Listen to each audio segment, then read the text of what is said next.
So, how to use time effectively?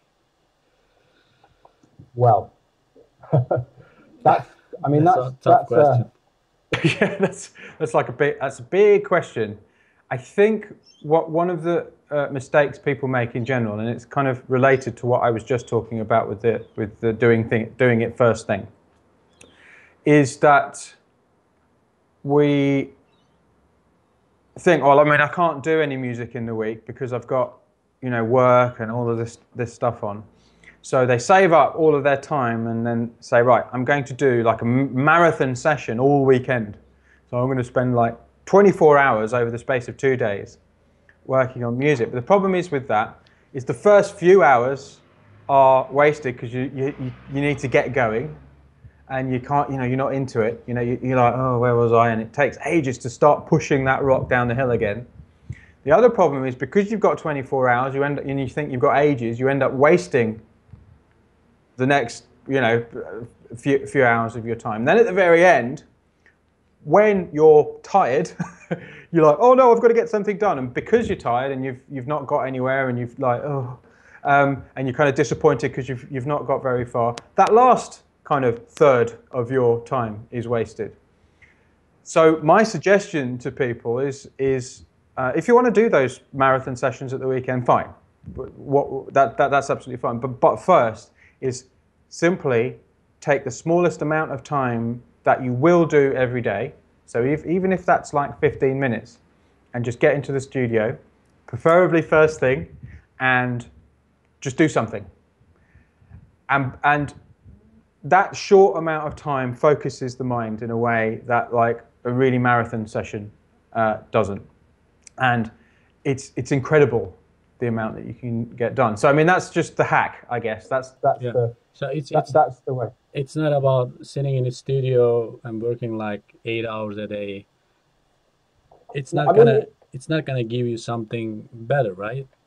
no. I mean it can be like it can be, but what I would suggest for anyone who isn't like it really experienced, because there are two things you have to learn in the creative process. One is the technical stuff about how to make music, which, by the way, I think is best done by actually making music.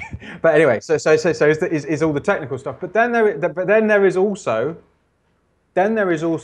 the how do I work best? Like how do I learn best? How do I mean after how many hours is it a case that my effectiveness and ability to make decisions goes down? How what's the best way to sit down to make music? How does the creative process work? So that's kind of like a level above, in a sense, the kind of technical details, and that level is what I kind of focus on, because I've found that if you get that bit right, the rest of it kind of is a lot easier. The learning is a lot easier. and everything else. So Yeah. Yeah. My students usually, they don't have budget to no, purchase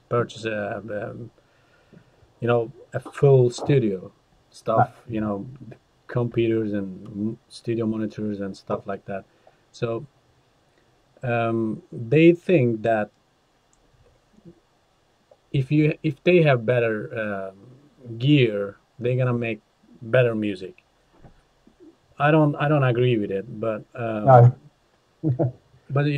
I always suggest them to put working, having a day job, and produce music when you have time and they have time.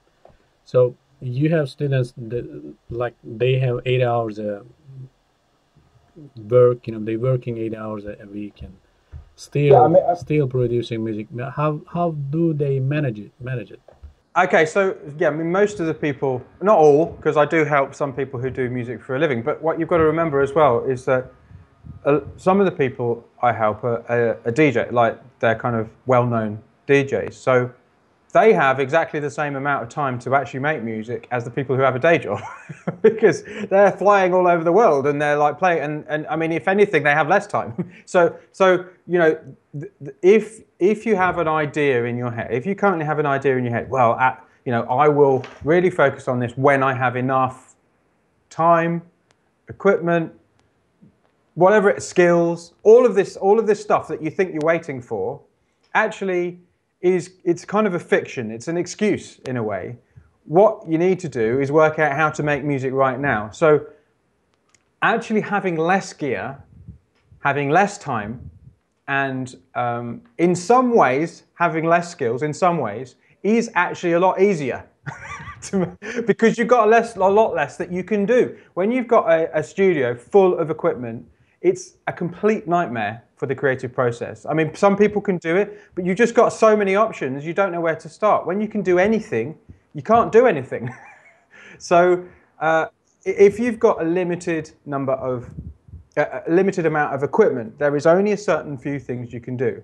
So focus on what you can do, not what you can't do. If you've got a limited amount of skills, focus on, well, what can I do with those skills? Not, oh, I can't do this. And then getting frustrated. If you've got a limited amount of time, it's not about waiting until this fictional point in the future when you will have loads of time. It's about working out how you can do it now. It will never come. It will never come. You know, there is no. Okay, I'm ready. Points. You know, now I'm ready. Points.